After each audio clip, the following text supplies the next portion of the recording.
जय हिंद दोस्तों। काव्य मैथ क्लासेस के यूट्यूब चैनल में आपका स्वागत है और आशा करते हैं कि आप सब अच्छे होंगे, स्वस्थ होंगे, मस्त होंगे और अपनी तैयारी भी अच्छे से कर रहे होंगे। दोस्तों इस सेशन में आज पढ़ेंगे हम मेंसुरेशन, क्षेत्रमिति इसको कहते हैं। और क्लास 1 to 3 ये 3 क्लास कंप्लीट कर चुके हैं और आज अपना रहे क्लास 4।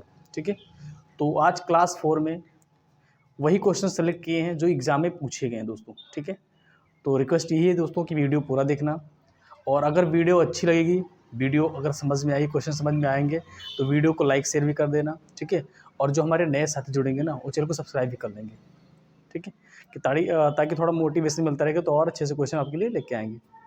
तो दोस्तों चलो पहला प्रश्न देखते हैं अपना। हाँ दोस्तों, ये अपने प्रश्न को सॉल्व करते हैं और प्रश्न अपना ये है कि एक वर्ग के विकर्ण की लंबाई 5 मीटर है, इस वर्ग का क्षेत्रफल कितना होगा।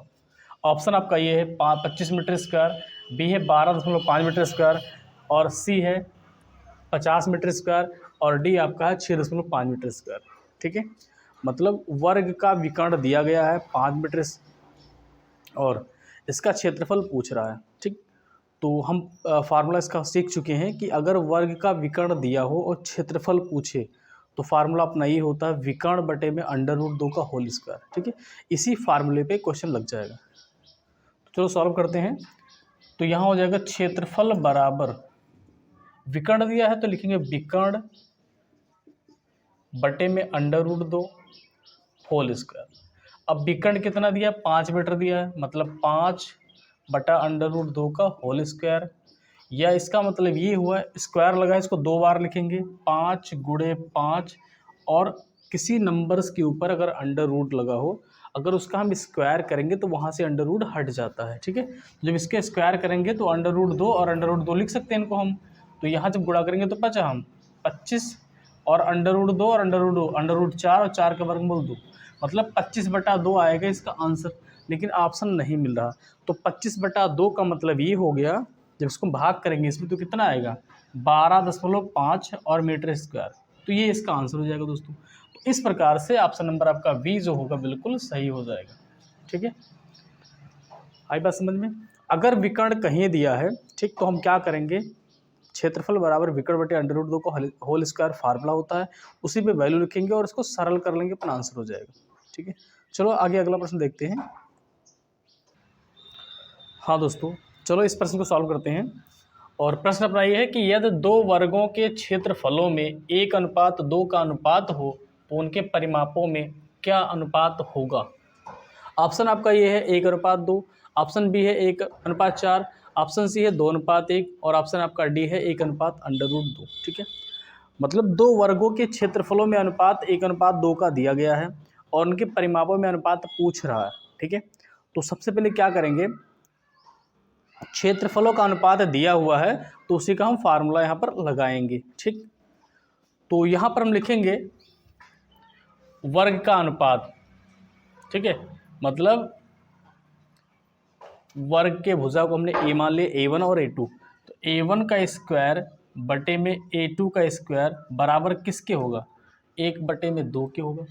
अनुपात का मतलब बटा हो गया। ठीक है, मतलब पहले वाले वर्ग का क्षेत्रफल बटे में दूसरे वाले वर्ग का क्षेत्रफल बराबर होगा 1/2 के। अगर यहाँ से हम A1/A2 निकालना चाहें तो ये इधर स्क्वायर में लिखा है ना, तो इस पक्ष में जाएगा, किसमें हो जाएगा, √1/2 हो जाएगा।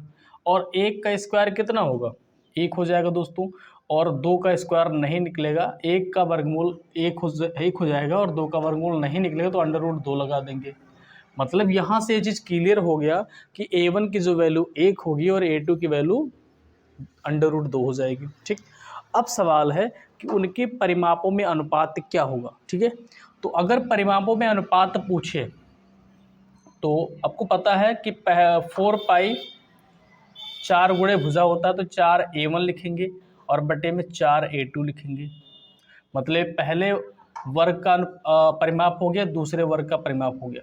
4 से 4 काट देंगे तो कितना आएगा, A1 अनुपात A2 बन जाएगा। ठीक, बस अब इनकी वैल्यू यहाँ पुट कर देंगे। A1 की वैल्यू कितना है, 1 है और A2 की वैल्यू कितना है, 2 है, √2 है। तो एक अनुपात √2 जो होगा इसका आंसर हो जाएगा दोस्तों। तो इस प्रकार से ऑप्शन नंबर आपका डी जो होगा बिल्कुल सही हो जाएगा। करेक्ट आंसर आपका एक अनुपात अंडर रूट 2 हो जाएगा। ठीक है, तो पहले अनुपात दिया, क्षेत्रफल दिया, क्षेत्रफल का अनुपात दिया गया। तो पहले हम क्या करेंगे, क्षेत्रफल का फार्मूला लगाएंगे, वहाँ से भुजा पता करेंगे, मतलब A1 और A2 पता करेंगे।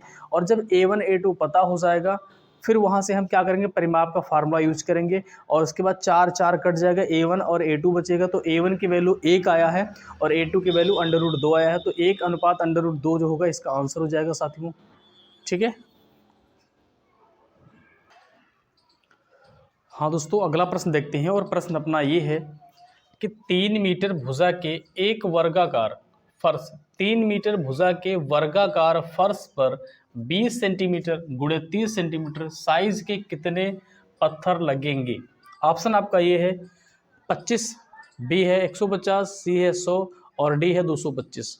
ठीक है, मतलब एक वर्गाकार कोई फर्श है, 3 मीटर वर्गाकार कोई फर्श है, उसमें 20 गुणे 30 सेंटीमीटर का पत्थर लगाना है, साइज का पत्थर लगाना है। तो कितने पत्थर लगेंगे पूछ रहा क्वेश्चन। ठीक है, तो सबसे पहले क्या करेंगे हम, यहाँ पर पहले हम इसका क्षेत्रफल निकालेंगे, फर्श का क्षेत्रफल निकालेंगे और उसके क्षेत्रफल में उस डायमेंशन जो दिया गया 20 × 30 उससे डिवाइड कर देंगे और वहाँ से पत्थरों की संख्या निकल जाएगी दोस्तों। ठीक है, तो चलो इसको सॉल्व करते हैं। तो इसकी साइड कितना होगा, भुजा कितना दिया है, भुजा दिया है 3 मीटर। ठीक, लेकिन एक चीज़ ध्यान रखना कि मेंसुरेशन के सवाल में अगर इसकी यूनिट बराबर ना, उसका मतलब मात्रक अगर बराबर ना, उसको बराबर किया जाएगा। पहले यहाँ पर हम देख रहे हैं कि ये सेंटीमीटर में दिया है ना और ये मीटर में दिया है, तो हम सबसे पहले क्या करेंगे, मीटर को सेंटीमीटर बना लेंगे। ठीक है, तो 3 मीटर दिया है, इसका मतलब कितना हो गया, 3 × 100 हो गया, कितना हो जाएगा 300 सेंटीमीटर हो गया। ठीक, अब ये सेंटीमीटर उसकी भुजा हो गई। अब डायमेंशन कितना है, 20 और 30 का है, वो भी सेंटीमीटर में, कोई दिक्कत नहीं। अब यहाँ लिखो पत्थरों की संख्या, पत्थरों की संख्या बराबर पत्थरों की संख्या बराबर फर्श का क्षेत्रफल। तो फर्श की भुजा कितना आया, 300 आया है।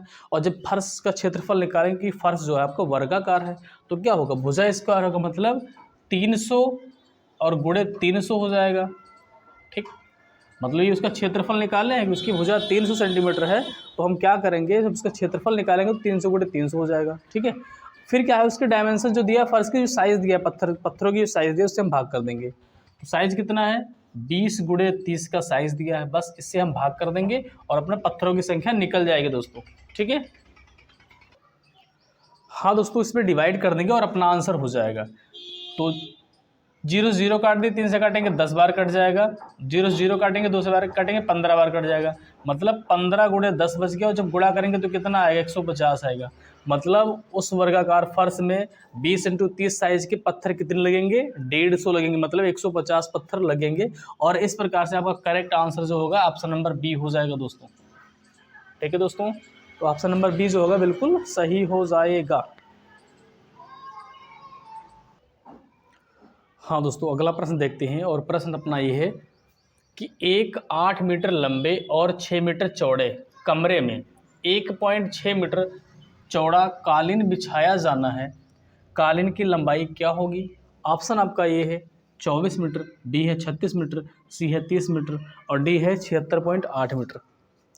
ठीक है दोस्तों, मतलब एक 8 मीटर लंबा और 6 मीटर चौड़ा कोई कमरा है। ठीक है, और उसमें 1.6 मीटर लंबी चौड़ा कालीन बिछाया जाना है। तो कालीन की लेंथ मतलब लंबाई क्या होगी, इसको निकालना है हमें। ठीक है, तो सबसे पहले क्या करेंगे, उसका हम क्षेत्रफल निकालेंगे, उस कमरे का क्षेत्रफल निकालेंगे और उस क्षेत्रफल में उस कालीन की चौड़ाई से डिवाइड कर देंगे, तो वहाँ से कालीन की लंबाई पता हो जाएगी। ठीक है, तो यहाँ पर लिखेंगे हम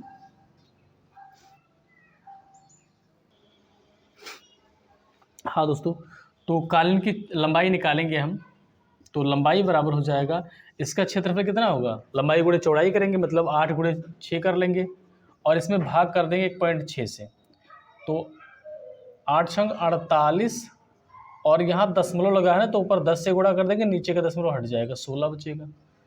दशमलव हटाने का रूल बढ़िया ये है कि अगर नीचे दशमलव लगा है तो ऊपर 0 बढ़ा दीजिए जितने डिजिट के बाद हो, अगर ऊपर लगा है तो नीचे 0 बढ़ा दीजिए, दशमलव हट जाएगा। ठीक है, 16 एकम 16, 16 3 48, और 3 धाम 30, मतलब 30 मीटर लंबाई जो होगी वो कालीन की होगी। ठीक है, तो इस प्रकार से आपका करेक्ट आंसर जो होगा वो 30 हो जाएगा। ठीक है दोस्तों, ऑप्शन नंबर आपका सी जो होगा वो 30 मीटर में वो करेक्ट हो जाएगा। ठीक है,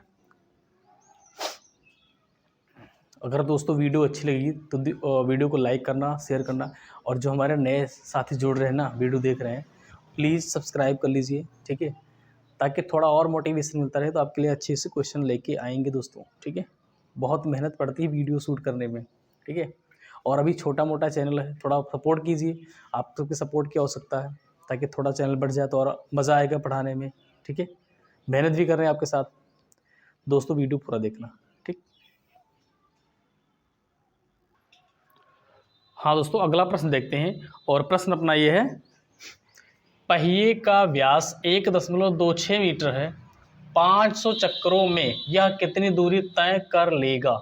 ऑप्शन आपका ये है 2530 मीटर, बी है 1980 मीटर, सी है 1492 मीटर, और डी है 2880 मीटर। ठीक है, एक कोई पहिया है और जिसका व्यास 1.26 मीटर दिया गया है, और कितने चक्कर लगाने हैं, 500 चक्कर लगाने हैं, और उस 500 चक्कर में क्वेश्चन ये पूछ रहा है तो कितनी दूरी तय करेगा। ठीक है, तो सबसे पहले हम समझेंगे, यहाँ पर व्यास दिया तो वहाँ से रेडियस निकालेंगे, मतलब त्रिज्या निकालेंगे। तो यहाँ से जब हम आर निकालेंगे रेडियस, तो हमेशा ध्यान रखना कि अगर व्यास कहीं दिया हो तो उसका आधा हो जाता है। ठीक है, तो 1.26 लिखा है ना, बटे 2 कर देंगे, भाग करेंगे इसमें तो 200 पॉइंट हो जाएगा, 12 2 6 12 2 3 6, मतलब 0.63 आएगा। अब 0.63 को हम लिख सकते हैं 63/100, इसका दशमलव हटा कर लिखे हैं। ठीक, कोई दिक्कत,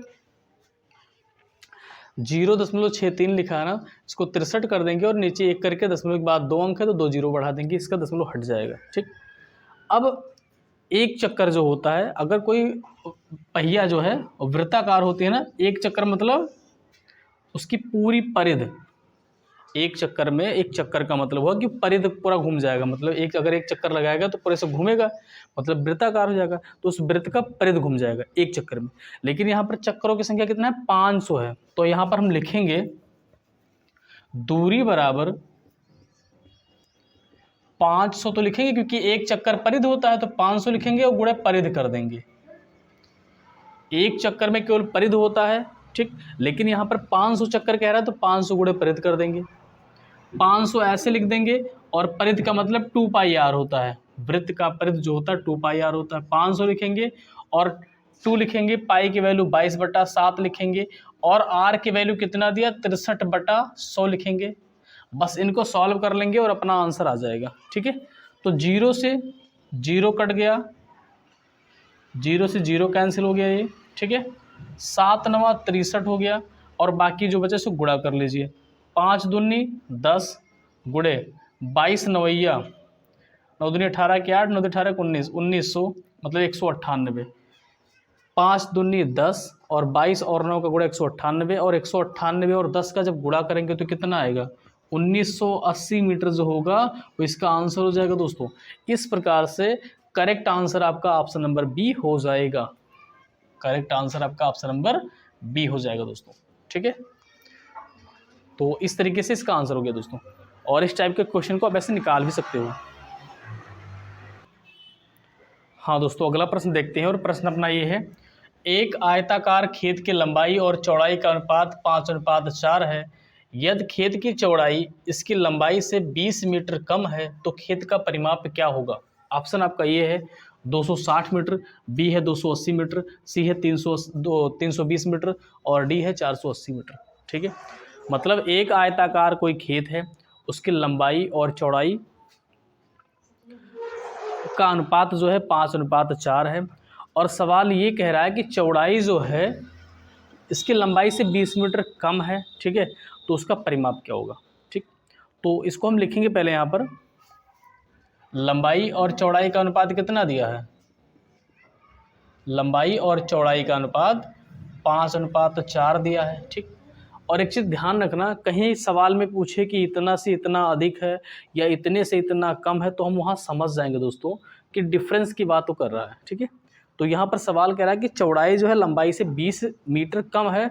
बस हम समझ जाएंगे इसमें जो डिफरेंस आएगा ना, इसमें कितने का डिफरेंस आएगा, एक का यूनिट की आएगी, तो एक यूनिट की जो वैल्यू दिया वो कितना दिया है, 20 हो जाएगा। एक यूनिट, क्योंकि 5 में 4 निकालेंगे तो 1 आएगा, और एक यूनिट की वैल्यू जो कितना हो जाएगी, एक यूनिट की वैल्यू 20 हो जाएगी। ठीक, अब यहाँ से क्या करेंगे, हम इसकी लंबाई निकाल लेंगे, तो गुणे 20 कर देंगे तो 20 पंचे 100 हो जाएगा, और इनकी लंबाई चौड़ाई निकाल लेंगे तो गुणे कर देंगे 20, तो 20 चौके 80 हो जाएगा। अब पूछ रहा है कि परिमाप, तो परिमाप बराबर होता है 2L + V, तो 2 लिखेंगे, L की वैल्यू कितना है 100 है, और V की वैल्यू कितना 80, इनको जोड़ेंगे तो कितना होगा 2 गुणे 180, और गुणा करेंगे तो कितना 360 मीटर। मतलब इसका जो परिमाप हो जाएगा दोस्तों 360 मीटर हो जाएगा। ठीक है, मतलब कुछ समझ में आया। चलो एक बार फिर से देख लेते हैं इसको। 5 और 4 लंबाई और चौड़ाई का अनुपात है, और सवाल कह रहा है कि लंबाई चौड़ाई जो इसकी लंबाई से 20 मीटर कम है, तो हम समझेंगे डिफरेंस। तो 5 में 4 निकालेंगे 1 यूनिट, और 1 यूनिट की वैल्यू कितना हो जाएगा 20 मीटर हो जाएगा। फिर क्या करेंगे, इसकी लंबाई पता करेंगे, तो 20 इसमें 20 से गुणा कर देंगे और 20 इसमें गुणा कर देंगे, तो 20 पंचे 100 मीटर हो गया, और 20 चौके 80 मीटर। मतलब लंबाई कितना होगा 100 मीटर और चौड़ाई कितना होगा 80 मीटर हो जाएगा। अब परिमाप पूछ रहा है तो 2L + B हो जाएगा, तो 2 लिखेंगे, लंबाई कितना है 100 और चौड़ाई कितना है 80, इसको जोड़ेंगे तो कितना 180, 2 गुणे 180 जब करेंगे तो 360 मीटर जो होगा वो इसका परिमाप हो जाएगा दोस्तों। इस प्रकार से आपका करेक्ट आंसर जो होगा, इस प्रकार से आपका करेक्ट आंसर जो होगा, तो ऑप्शन में है ही नहीं दोस्तों, करेक्ट आंसर जो होगा वो ऑप्शन में है नहीं, तो इसका मतलब हम इसको मान लेंगे इनमें से कोई नहीं। एक ऑप्शन यहाँ पर 320 जो लिखा है इसको ई ऑप्शन मान लीजिए, इनमें से कोई नहीं, इनमें से कोई नहीं। ठीक है, तो ऑप्शन नंबर आपका ई सही हो जाएगा। ठीक है, कभी कभी ऐसा हो जाता है कि ऑप्शन नहीं मैच करता है, तो इसमें नहीं मिल रहा है, तो ये अपना बिल्कुल सही है, और ऑप्शन में है नहीं, तो इनमें से कोई नहीं, एक ऑप्शन अपने आप से जोड़ दिया गया है। ठीक है, ठीक है दोस्तों, चलो आगे सॉल्व कर। हाँ दोस्तों, अगला प्रश्न देखते हैं, और प्रश्न अपना ये है, एक वृत्त का क्षेत्रफल 38.5 सेंटीमीटर स्क्वायर है, उसका परिधि कितनी होगी। ऑप्शन आपका ये है 6.2 सेंटीमीटर, बी है 11 सेंटीमीटर, सी है 22 सेंटीमीटर, और डी है 121 सेंटीमीटर। ठीक है, तो यहाँ लिखेंगे क्षेत्रफल बराबर πr² फार्मूला होता है वृत्त का क्षेत्रफल, पाई की वैल्यू 22/7 लिखेंगे, r² ऐसे लिखेंगे कि r पता करना है, और टोटल वैल्यू कितना दिया 38.5 दिया है, इसको लिख देंगे। ठीक है, फिर जब हम r² की वैल्यू निकालेंगे तो 38.5 और गुणे करेंगे तो 7/22 हो जाएगा। अब इसमें भाग करेंगे हम, 11 दूना 22, 11 3 33, और पॉइंट देंगे 5 55, 11 25 55। ठीक है, r² बराबर हो जाएगा, इसका दशमलव हटाएंगे तो कितना आएगा 35/10 गुणे 7/2 हो जाएगा। ठीक, 5 से काटेंगे 2 बार, 5 से काटेंगे 7 बार, r² की वैल्यू 7 7 49 बटे में 2 दूनी 4, और जब यहाँ से r की वैल्यू निकालेंगे तो अंडर रूट, इधर स्क्वायर में है, इधर जाएगा अंडर रूट हो जाएगा 49/4, मतलब 49 के वर्गमूल कितना 7, और 4 के वर्गमूल 2, मतलब इसका रेडियस जो होगा वो 7/2 हो जाएगा। अब रेडियस पता हो गया ना दोस्तों, तो क्या करेंगे परिधि निकाल लेंगे, तो परिधि बराबर कितना होता है 2πr होता है, 2 लिखो, पाई की वैल्यू 22/7 लिखो, और r की वैल्यू 7/2 लिखो, 2 से 2 कट गया, 7 से 7 कट गया, कितना आएगा 22 सेंटीमीटर जो होगा इसका परिधि हो जाएगा। ठीक है दोस्तों, तो इस प्रकार से ऑप्शन नंबर आपका जो सी होगा वो करेक्ट हो जाएगा, ऑप्शन नंबर आपका सी जो होगा वो करेक्ट हो जाएगा। ठीक है दोस्तों, तो दोस्तों अगर वीडियो अच्छी लगेगी, क्वेश्चन समझ में आ रहे हैं, तो वीडियो को लाइक करना, शेयर करना, और जो हमारे नए साथी जुड़े हैं चैनल को सब्सक्राइब कर लेंगे, ताकि चैनल अगर थोड़ा बढ़ जाएगा तो मोटिवेशन मिलता रहेगा, तो आपके लिए और अच्छे से क्वेश्चन लेके आएंगे। ठीक है, तो दोस्तों वीडियो अगर अच्छी लगेगी तो वीडियो को लाइक करना है, शेयर करना है, और जो हमारे नए साथी जुड़ेंगे ना चैनल को सब्सक्राइब कर लेंगे। ठीक, तो इसी के साथ दोस्तों जय हिंद, जय भारत।